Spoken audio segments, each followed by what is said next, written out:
வணக்கம். நான் உங்கள் அன்பான சயின்டிபிக் வேதிக் அஸ்ட்ராலஜர் அஸ்ட்ரோரண்டி பேசுகிறேன். நல்லது நினைப்போம், நல்லதே நடக்கும். இப்போ பார்த்தீங்கன்னா, தொடர்ந்து நம்மளுடைய சேனலில் வரக்கூடிய வீடியோஸ் பார்த்துட்டு இருப்பீங்க. அறிவியல் சார்ந்த ஜோதிட கருத்துக்களை பார்த்து கொண்டிருப்பீர்கள். எதையும் மிகைப்படுத்தாமல் உள்ளது உள்ளவாறு சயின்டிபிக் வேதிக் அஸ்ட்ராலஜி முறையில் எப்படி நம்மளுடைய போன ஜென்மத்தில் செய்த பாவ புண்ணியங்கள் இந்த ஜென்மத்தில் நல்ல ஒரு வாழ்க்கை சம்பவங்களாக, சாதகமற்ற சம்பவங்களாக உருவெடுக்கிறது. அதுக்கு ஒளி தத்துவம் எப்படி துணை புரிகிறது, அதுக்கு குரு சுக்கிரன் வளர்பிறை சந்திரன் புதன் போன்ற சுபகிரகங்கள் எப்படி துணை புரிகிறது, அதே சமயத்தில் சனி செவ்வாய் ராகு கேதுங்கிற கிரகங்கள் எப்படி அதுக்கு ஒரு அப்டிக்கலாக ஒரு தடைகளாக இருக்கிறது. அது ரெண்டு ஒன்று சேரும் பொழுது, அதாவது செயற்கையாலேயோ பார்வையாலேயோ சேரும் பொழுது எத்தகைய பலாபலன்கள் மாறுகிறது அப்படிங்கிறது துல்லியமாக நம்மளுடைய சயின்டிபிக் வேதிக் அஸ்ட்ராலஜி முறையில பார்த்து கொண்டிருக்கிறோம். அந்த வகையில் பார்த்தீங்கன்னா, இந்த வீடியோல துலாம் ராசிக்காரர்களுக்கு தமிழ் புத்தாண்டு 2025, அதாவது ஏப்ரல் 14ஆம் தேதி ஸ்டார்ட் ஆக போகக்கூடிய இந்த தமிழ் புத்தாண்டு எத்தகைய ஒரு ஆண்டாக இருக்க போகிறது, ஏப்ரல் 13, 2026 வரைக்கும் இருக்க போகுதுன்னு பார்க்க போறோம். அதுக்கு முன்னாடி சேனலுக்கு ஃபர்ஸ்ட் டைம் வரவங்க சப்ஸ்கிரைப் கிளிக் பண்ணுங்க, பட்டன் கிளிக் பண்ணுங்க. ஸோ தட் தொடர்ந்து நம்மளோட வீடியோஸ் உங்களுக்கு அது மூலமாக நல்ல பலன் நீங்க பயனை பெறலாம். ஸோ அப்படி இருக்கும் பொழுது, இப்போ துலாம் ராசிக்கு 2025 தமிழ் புத்தாண்டு எத்தகைய ஒரு பலாபலன்கள் இருக்க போகுதுன்னு பார்க்கும் பொழுது, ஆண்டு கிரகம் என்று சொல்லப்படுகிற குரு, சனி, ராகு கேது பயிற்சிகள் எப்படி வரப்போகுதுன்னு பார்த்தா, மார்ச் 29 போய் ஒரு தமிழ் புத்தாண்டுக்கு முன்னாடியே பார்த்தீங்கன்னா சனி பயிற்சி பெறுகிறார். தமிழ் புத்தாண்டு வந்ததுக்கு அப்புறம் அடுத்த ஒரு மாதத்தில் பார்த்தீங்கன்னா குரு துலாம் ராசிக்கு அஷ்டமத்தில் எவ்வளவு ஒரு வருடமாக அஷ்டமத்தில் இருந்த குரு 9ஆம் இடத்துக்கு ராசியை பார்ப்பது அற்புதம். அதே சமயத்துல மே 19ஆம் தேதி ராகு கேது பயிற்சியும் பெற்று இதுவரை 5ஆம் இடத்துல இருந்த ராகு 6ஆம் இடத்துக்கும், 12ஆம் இடத்துல இருந்த கேது பாத்தீங்கன்னா 11ஆம் இடத்துக்கு போறார். அதாவது இதுவரை 5ஆம் இடத்துல இருந்த ராகு இதுவரை 6ஆம் இடத்துல இருந்த ராகு 5ஆம் இடத்துக்கு வர்றது ஒரு அற்புதமான விஷயம். சனி 5ஆம் இடத்துல இருந்து 6ஆம் இடத்துக்கு போறார். ஸோ 12ஆம் இடத்துல இருக்கக்கூடிய 11ஆம் இடத்துக்கு வர்றது நல்ல விஷயம். இதுல பாத்தீங்கன்னா 3 பயிற்சியும் அற்புதமாக இருக்கிறது. ஏன்னா அஷ்டமத்தில் இருக்கக்கூடிய குரு பாத்தீங்கன்னா 9ஆம் இடத்துக்கு வருகிறார். இதுவரை 6ல் இருந்த ராகு 5ஆம் இடத்துக்கு 5ஆம் இடத்துல இருந்த சனி 6க்கு போவது அற்புதமான விஷயம். ஸோ இப்படி ஒரு பயிற்சி பெறக்கூடிய துலாம் ராசிகளுக்கு நல்ல ஒரு பலாபலன்கள் நிறைந்ததாக இருக்கக்கூடிய அமைப்பு இருக்கு. குறிப்பா சொல்ல போனா சில விஷயங்கள்லாம் கிணத்துல போட்ட கல்லு மாதிரி இருந்து எதுவுமே மூவ்மெண்ட் பண்ண முடியல. ஒரு வியாபாரிகளா இருந்தாலும் சரி, வேலையில இருக்கிறவங்களாலும் சரி, வாழ்க்கை ஒன்றும் ஒரு ஃபார்வர்ட்லயே போகல, ஸ்லோவா போயிட்டு இருக்கு, எந்த ஒரு முன்னேற்றமும் பெறவில்லை, ஒரு இக்கட்டான சூழ்நிலை மாதிரிதான் இருக்கு அப்படிங்கிற மாதிரி போயிட்டு இருந்த துலாம் ராசிக்காரர்களுக்கு மே மாதத்துக்கு அப்புறம் பாத்தீங்கன்னா கை மேல பலன், நல்ல ஒரு மூவ்மெண்ட், நல்ல ஒரு சேஞ்ச் ஆஃப் ப்ரொஃபைல், நல்ல ஒரு ஆப்பர்ச்சுனிட்டி கிடைக்கக்கூடிய அமைப்புகள் இருக்கு. ஏன்னா குரு 9ஆம் இடத்துக்கு போவதே அற்புதம்.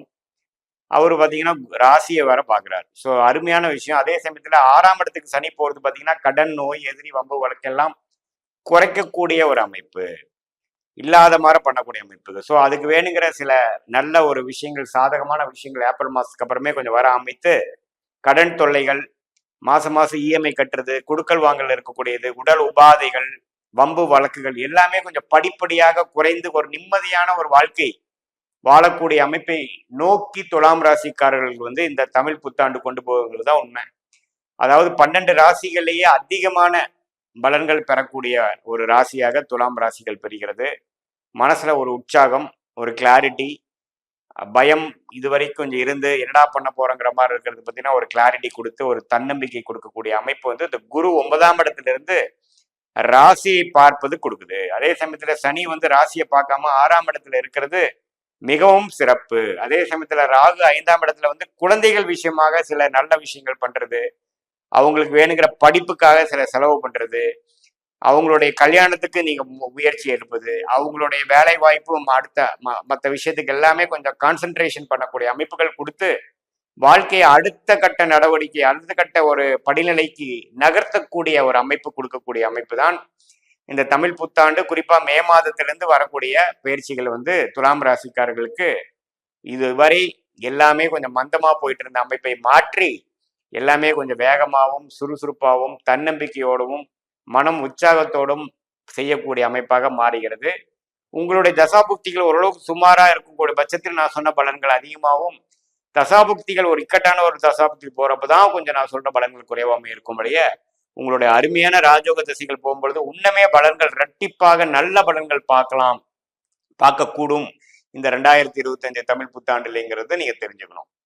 ஸோ ஆண்டு கிரகத்தோட பயிற்சி நம்ம நல்லா இருக்கு. அதே சமயத்துல குடும்பத்துல இருக்கக்கூடிய இல்லத்தரசிகள் கணவன்மார்கள்லாம் பார்த்தீங்கன்னா இதுவரை சில விஷயங்கள்லாம் கொஞ்சம் சரியில்லாம போயிட்டு இருந்த ஒரு கருத்து வேறுபாடு அது மாதிரி விஷயங்கள் போயிட்டு இருந்தது. கொஞ்சம் ஃபினான்ஷியல் விஷயத்தினாலையும் சில முரண்பாடான சில விஷயங்கள் முதல் நடந்ததுக்காகவும் கொஞ்சம் போயிட்டு இருந்ததெல்லாம் கொஞ்சம் பழசெல்லாம் மாறி சிச்சுவேஷன் மாறி கொஞ்சம் அன்பு பாராட்டுற மாதிரி இன்னும் கொஞ்சம் இணக்கமா போகக்கூடிய அமைப்புகளும் ஒரு அன்னோனியம் கொஞ்சம் அதிகமாகக்கூடிய அமைப்புகளும் கண்டிப்பாக உண்டு.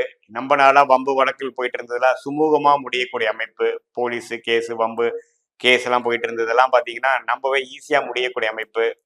அதே மாதிரி இப்போ வெளிநாட்டுல போய் கொஞ்சம் கஷ்டப்பட்டுட்டு இருந்தவங்க கரெக்டான வேலை கிடைக்கல, ஒரு வேலையில வந்து பாத்தீங்கன்னா ஒரு பெரிய முன்னேற்றமே இல்லை, கான்ட்ராக்ட் முடிய போகுது, அடுத்த கான்ட்ராக்ட் கிடைக்குமா, அது மாதிரி விஷயத்துல எல்லாம் இருக்கக்கூடிய துலாம் ராசிக்காரர்களுக்கு மிகவும் சாதகமான பலன்கள் வந்து புத்தாண்டு பிறந்து அடுத்த ஒரு மாசத்திலேயே பெறக்கூடிய அமைப்பு வந்து பரிபூர்ணமாக பெறுகிறார். ராகு 5ஆம் இடத்துல இருக்கிறதுனால குழந்தைகள் வெளிநாடு செல்வதற்காகவும் வெளிநாடு விஷயத்துக்காகவும் நீங்க வந்து கொஞ்சம் செலவு பண்றது, அதே சமயத்துல காதல் வயப்படுறது. இப்போ இளமட்ட இருக்கக்கூடிய காலேஜ் போகக்கூடிய பசங்களா இருக்கட்டும் பெண்களா இருக்கட்டும், ஒரு 30 வயசுக்குள்ள இருக்கக்கூடிய ஆண்கள் பெண்கள் பார்த்தீங்கன்னா இந்த எதிர்பாலினர் அதாவது அந்நியர் உங்களுடைய ஓன் சர்க்கிள் இல்லாமல் அந்நியரோட கொஞ்சம் பழக்கம் உண்டாகிறது, அது நாடளவில் பார்த்தீங்கன்னா நட்பு வந்து காதலாக மாறுவது, அது மாதிரி விஷயங்கள்லாம் கொடுக்கக்கூடிய அமைப்புகள் கண்டிப்பா துலாம் ராசிக்காரர்களுக்கு உண்டு. என்னதான் இருந்தாலும் இது வரைக்கும் கொஞ்சம் ஸ்லோவா போயிட்டு இருந்த ஒரு அமைப்பு பார்த்தீங்கன்னா கொஞ்சம் எல்லாமே சுறுசுறுப்பாகவும் யோசிக்கிறக்கோ அல்லது கவலைப்படுறக்கோ நேரம் இல்லாமல் போகக்கூடிய அளவுக்கு ஒரு உற்சாகமும் ஒரு ஒரு வாழ்க்கை வந்து கொஞ்சம் நேரோட்டமா போகக்கூடிய அமைப்புகள் கொடுக்கக்கூடிய அமைப்பு இருக்கு. அதே சமயத்துல பேங்கிங் ஃபினான்ஷியல் செக்டார்லாம் இருக்கிறவங்களுக்குலாம் ஒரு பெனிஃபிட் இல்லாமல் இருக்கக்கூடிய அமைப்பு இப்போ பார்த்தீங்கன்னா ஒன்று கொஞ்சம் நெக்ஸ்ட் லெவல் ஆஃப் இம்ப்ரூவ்மெண்ட் இருக்கு. ஷேர் மார்க்கெட்ல இதுவரை கொஞ்சம் லாஸ் இதுன்னு பிரச்சனை பண்ணிட்டு இருந்தவங்கலாம் கொஞ்சம் அது மூலமா மீண்டு கொஞ்சம் வெளியில வந்து கொஞ்சம் பிரச்சனைகளை சால்வ் பண்ணிக்கக்கூடிய அமைப்புகள் கண்டிப்பாக உண்டு. கேதுவே 11ஆம் இடத்துல இருக்கிறதுனால சில சொத்துக்கள் மூலமாக பூர்வீக சொத்துக்கள் மூலமாக திடீர் சில ஒரு பெனிஃபிட்ஸ் வந்து அது ஒரு பிளசன்ட் சர்ப்ரைஸாக சில துலாம் ராசிக்காரர்களுக்கு கொஞ்சம் பெனிஃபிட்ஸ் கொடுக்கக்கூடிய அமைப்புகள் இருக்கு. வேலையில வந்து ஒரு ஸ்திரத்தன்மை, ஒரு ரெகக்னிஷன், ஒரு ப்ரொமோஷன், ஒரு சேலரி இன்க்ரிமெண்ட் அதெல்லாம் கொஞ்சம் மே மாதத்துக்கு அப்புறம் கிடைக்கக்கூடிய அமைப்புகள் துலாம் ராசிக்காரர்களுக்கு கண்டிப்பாக உண்டு. ஸோ எல்லாம் கூட்டி கழிச்சு பார்க்கும் பொழுது இந்த பயிற்சிகள் பார்த்தீங்கன்னா எல்லாமே ரொம்ப பெனிஃபிட்டா இருக்கக்கூடிய அமைப்புகள் வந்து துலாம் ராசிக்காரர்களுக்கு கண்டிப்பாக உண்டு. ஸோ இது வந்து உங்களுடைய ஜென்ம ஜாதகத்தோட ஒப்பிட்டு பார்த்து உங்க தசாபுக்திகள் என்ன போய் கொண்டிருக்கிறது, நீங்க என்ன லக்னத்துல பிறந்தீங்க, அதெல்லாம் இன்னும் நம்ம சேர்த்து வச்சு பார்க்கும் பொழுது இன்னுமே துல்லியமான பலன்கள் நம்ம எடுக்கலாங்கிறது தெரிஞ்சுக்கணும். அடுத்த ஒரு வருடத்துல என்ன மாதிரி நடக்கும், அடுத்த 5 வருஷத்துல எப்படி இருக்கும், உங்க டைரக்ஷன் ஆஃப் த லைஃப் எப்படி போக போகுது, எந்த நேரத்துல எது மாதிரி முடிவுகள் எடுக்கிறது நல்லதுங்கிற மாதிரி நம்ம சயின்டிபிக் வேதிக் அஸ்ட்ராலஜி முறையில துல்லியமாக நம்ம பார்க்கலாம். இது வந்து ஒரு பொதுவான பலன்களை தெரிஞ்சுக்கணும். மீண்டும் மற்றொரு காணொலியில் சந்திப்போம். நன்றி, வணக்கம்.